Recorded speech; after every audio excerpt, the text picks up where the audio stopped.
ಶಿವರಾಜ್ ಕುಮಾರ್ ಒಬ್ಬ ಶ್ರೀಸಾಮಾನ್ಯ ಯಾರೋ ಒಬ್ಬ ವ್ಯಕ್ತಿ ಆದರೂ ಕನ್ನಡಿಗರು ಸಹಿಸ್ಕೊಳ್ಳಲ್ಲ ಅನ್ನುವಾಗ ಕನ್ನಡ ನನ್ನ ಸರ್ವಸ್ವ ಅಂತ ಹೇಳ್ತಿದ್ದಂಥ ಡಾಕ್ಟರ್ ರಾಜ್ಕುಮಾರ್ ಅವರು ಒಂದು ಸಾರ್ವಜನಿಕ ಕಾರ್ಯಕ್ರಮದಲ್ಲಿ ರಾಜ್ಕುಮಾರ್ ಅವರು ಒಂದು ಮಾತು ಹೇಳ್ತಾರೆ. ಯಾರೇ ಹೇಳ್ತಾರೆ, ನಿಮ್ಮ ಬಾಯಲ್ಲಿ ಕನ್ನಡ ಕೇಳಲಿಕ್ಕೆ ಭಾರಿ ಖುಷಿ ಆಗುತ್ತೆ ಅಂದಾಗ ರಾಜ್ಕುಮಾರ್ ಹೇಳ್ತಾರೆ, ನನ್ನ ಬಾಯಲ್ಲಿ ಕನ್ನಡ ಕೇಳಲಿಕ್ಕೆ ಖುಷಿ ಆಗಲ್ಲ, ಕನ್ನಡ ನನಗೆ ಮಾತಾಡಲಿಕ್ಕೆ ಖುಷಿ ಆಗುತ್ತೆ ಅಂತ ಹೇಳಿದಂಥದ್ದು ಡಾಕ್ಟರ್ ರಾಜ್ಕುಮಾರ್. ಕನ್ನಡವನ್ನು, ಕರ್ನಾಟಕವನ್ನು, ಕನ್ನಡಿಗರನ್ನು ತನ್ನ ಆತ್ಮದಲ್ಲಿ ಭಾರಿ ಗೌರವದಿಂದ, ಪ್ರೀತಿಯಿಂದ, ಅಭಿಮಾನದಿಂದ ಅಭಿಮಾನಿಗಳೇ ನನ್ನ ದೇವರು, ಕನ್ನಡದ ಅಭಿಮಾನಿಗಳೇ ನನ್ನ ದೇವರು ಅಂತ ಕರೆದಂಥವರು ಡಾಕ್ಟರ್ ರಾಜ್ಕುಮಾರ್. ಅವರ ಹಿರಿ ಮಗ ಶಿವರಾಜ್ ಕುಮಾರ್ ಇವತ್ತು ನೀವು ಸಮರ್ಥನೆ ಮಾಡ್ಕೋತೀರಿ. ಅದೊಂದು ದೊಡ್ಡ ವಿಚಾರವಾ? ಅದನ್ನು ಇಷ್ಟೊಂದು ಬೆಳೆಸ್ಬೇಕಾ? ಮತ್ತೆ ಯಾವುದು? ಕಂಗ್ರ್ಯಾಚುಲೇಷನ್ಸ್. ಯಾರು ಹುಡುಗ? ಮದುವೆ ಅಲ್ಲ, ಬಿಸ್ನೆಸ್ ಸ್ಟಾರ್ಟ್ ಮಾಡ್ತಾ ಇದ್ದೀನಿ. ಹೌದಾ? ಹೇಗೆ? ಬಾಸ್ ವಾಲಾ. Be the boss.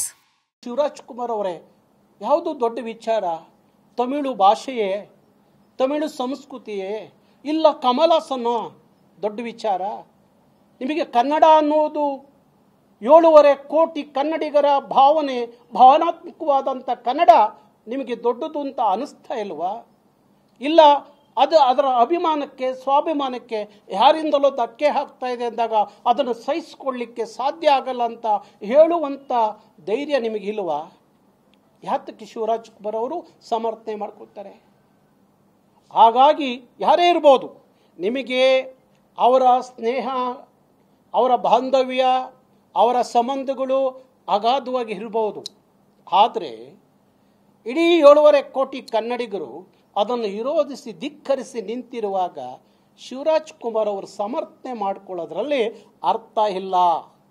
ತಾವು ಸಮರ್ಥನೆ ಮಾಡಿಕೊಳ್ಳೋದು ಬಿಟ್ಟು ಶಿವರಾಜ್ ಕುಮಾರ್ ಅವರು ತಕ್ಷಣ ನಿಮಗೇನಾದರೂ ಕಮಲಾಸನ್ ಭಾರಿ ಹತ್ತಿರವಾಗಿದ್ದರೆ, ಒಳ್ಳೆ ಗೆಣತನ ಇದ್ದರೆ, ಇಲ್ಲ ನನ್ನ ಹಿರಿಯಣ್ಣ ಅಂತ ಏನಾದರೂ ಅಂದ್ಕೊಂಡಿದ್ರೆ ಆ ಕಮಲಾಸನ್ಗೆ ಹೇಳಿ, ನೀವು ಹಾಡಿದ ಮಾತಲ್ಲಿ ತಪ್ಪಿದೆ, ದೋಷ ಇದೆ, ನಿಮಗೆ ಅರಿವಿಲ್ದಲೇ ಮಾತಾಡಿದರೆ ಕ್ಷಮೆ ಯೋಚಿಸಿ ಅಂತ ಹೇಳಿ, ಕನ್ನಡಿಗರನ್ನ ಕ್ಷಮೆ ಕೇಳಿ ಅಂತ ಹೇಳಿ ನೀವು ಕಮಲಾಸನ್ಗೆ ಹೇಳಬೇಕು ಹೊರತು ಕನ್ನಡಿಗರಿಗೆ ಅದೊಂದು ದೊಡ್ಡ ವಿಚಾರವ ಬಿಟ್ಬಿಡಿ ಅಂತ ಹೇಳುವಂಥದ್ದು ಸರಿಯಲ್ಲ. ನಿಮ್ಮ ದೊಡ್ಡ ಮನೆಗೆ ಸರಿಯಲ್ಲ, ನಿಮ್ಮ ದೊಡ್ಡ ಮನೆಯ ಮನೆತನಕ್ಕೆ ಸರಿಯಲ್ಲ. ಹಾಗಾಗಿ ಇವತ್ತವರು ಕನ್ನಡಿಗರು ಏನು ನಿಮ್ಮನ್ನು ಪ್ರೀತಿ ಮಾಡ್ತಾರೋ, ಗೌರವಿಸ್ತಾರೋ, ದೊಡ್ಡ ಮನೆ ಅಂತ ಭಾರಿ ಗೌರವದಿಂದ ನಡೆಸ್ಕೋತಾರೋ ಅದಕ್ಕೆ ಧಕ್ಕೆ ಆಗುತ್ತೆ. ದಯವಿಟ್ಟು ಈಗಲೂ ಶಿವರಾಜ್ ಕುಮಾರ್ ಅವರು ಅದನ್ನು ಸರಿ ಮಾಡಿಕೊಂಡು ಕಮಲಾಸನ್ಗೆ ಬುದ್ಧಿ ಹೇಳಿ. ತಪ್ಪು ದೊಡ್ಡವ್ರು ಮಾಡಿದ್ರು ಅಷ್ಟೇ, ಚಿಕ್ಕವ್ರು ಮಾಡಿದ್ರು ಅಷ್ಟೇ.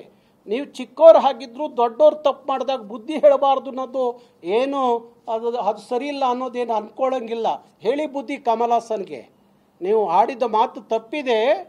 ಕನ್ನಡ ಯಾವುದೇ ಗರ್ಭದಿಂದ ಬಂದಿದ್ದಲ್ಲ, ತಮಿಳಿನ ಗರ್ಭದಿಂದಲೂ ಬಂದಿದ್ದಲ್ಲ, ಸಂಸ್ಕೃತದ ಗರ್ಭದಿಂದಲೂ ಬಂದಿದ್ದಲ್ಲ, ಅದು ಕನ್ನಡದ ನೆಲದ ಸ್ವಂತ ಗರ್ಭದಿಂದಲೇ ಬಂದಿದ್ದು ಅಂತ ಹೇಳುವ ಕೆಲಸವನ್ನು ಶಿವರಾಜ್ ಕುಮಾರ್ ಮಾಡಬೇಕು.